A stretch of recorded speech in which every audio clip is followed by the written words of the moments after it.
The story began on the frontier world of Halden Reach, where a young engineer named Leon worked repair shifts along the outer hull of an aging research station that drifted above a sunless planet.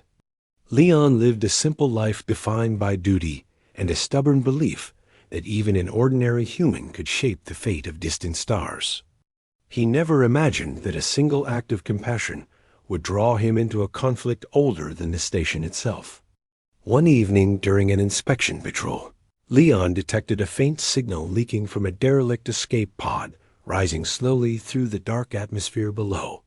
The pod spun erratically and bled smoke from ruptured seams, so he extended a guiding tether and hauled it into the docking cradle.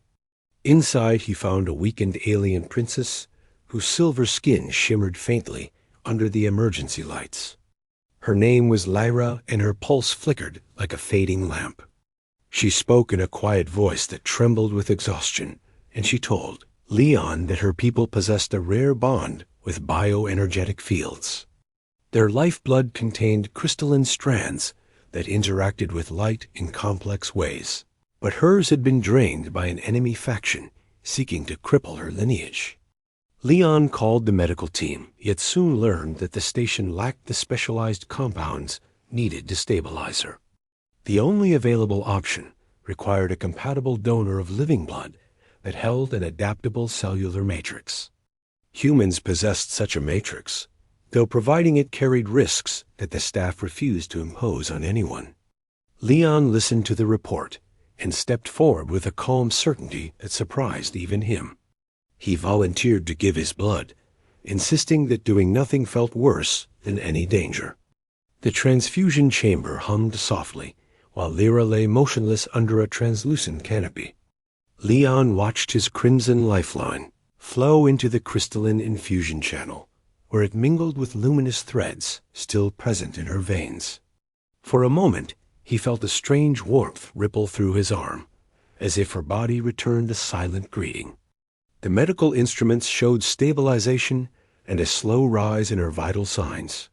When Lyra opened her eyes, she fixed them on Leon with gratitude deeper than language. Their bond did not end there.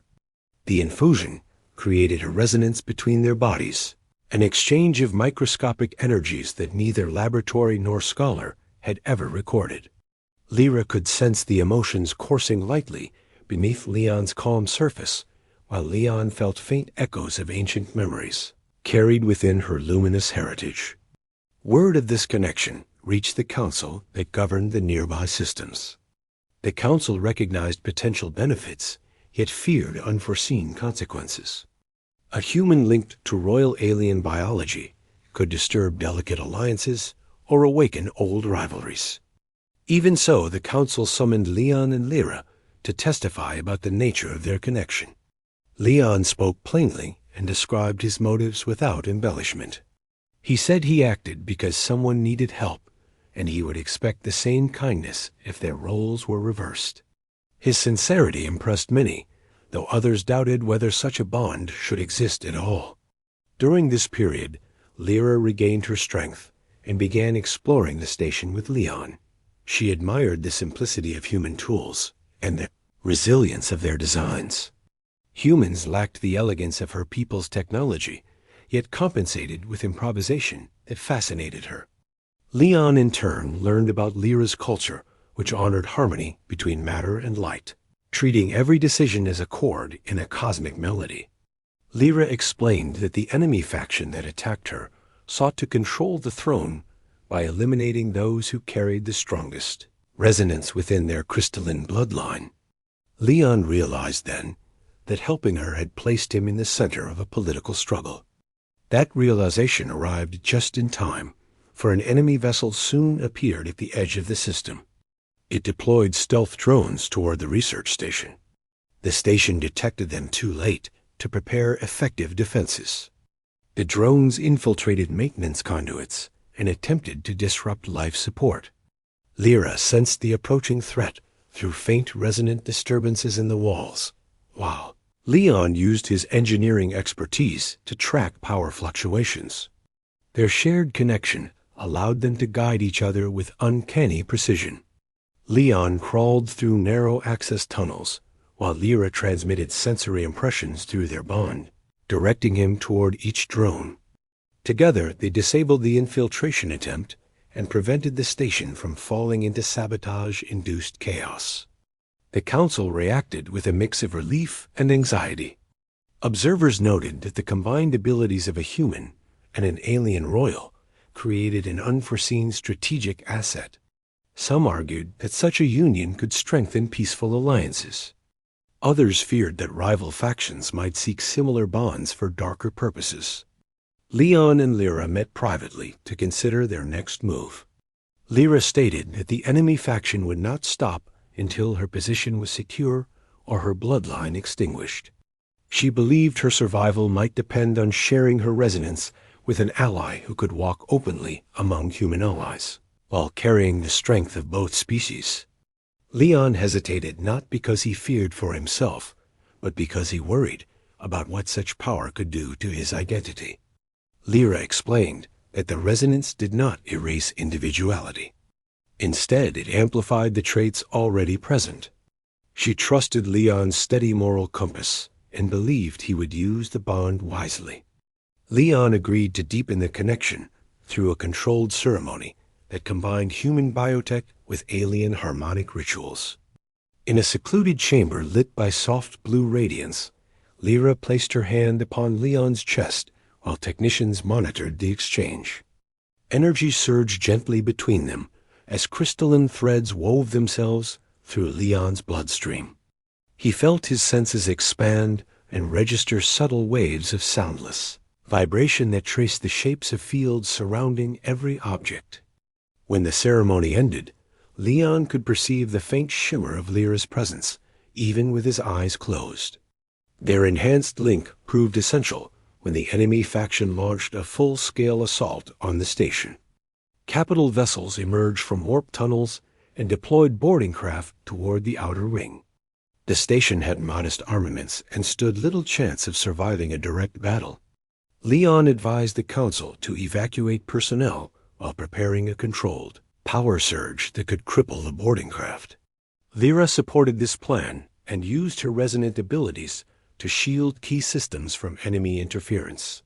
Together, they moved from deck to deck, reinforcing weak sections and guiding civilians toward escape shuttles. As enemy squads breached the hull, Leon and Lyra confronted them in the central atrium.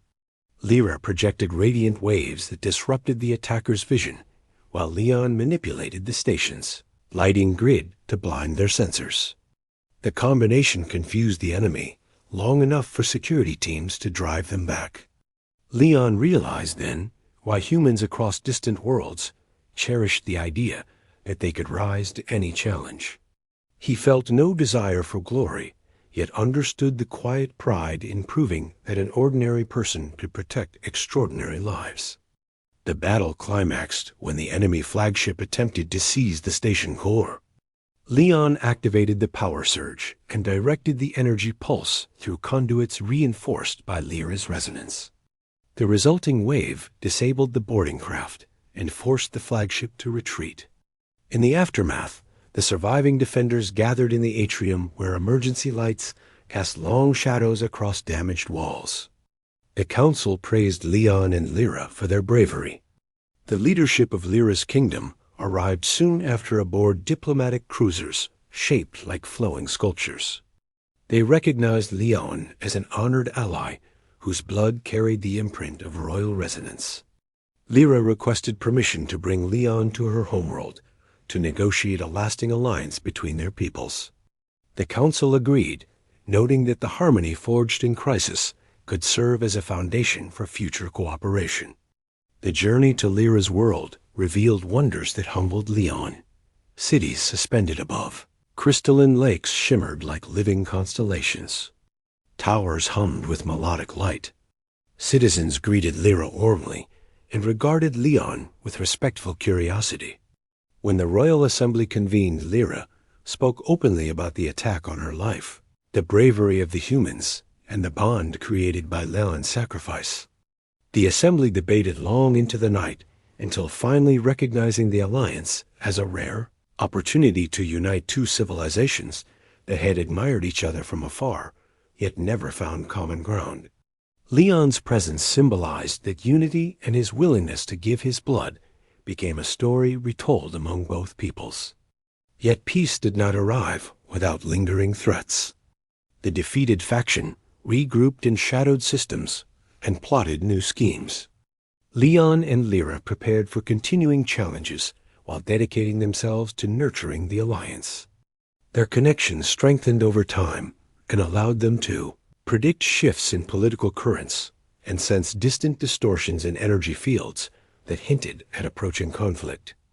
As they traveled between worlds, they encouraged cooperation among scientists, diplomats, and explorers. Humans learned to integrate harmonic principles into their engineering, while Lyra's people discovered creative uses for human adaptability. The resulting technologies transformed both societies. Some built defensive shields that responded to emotional intent. Others invented communication arrays that transmitted thoughts without invasive implants. Leon became an ambassador whose calm presence inspired confidence. Lyra became a unifying figure whose lineage gained renewal.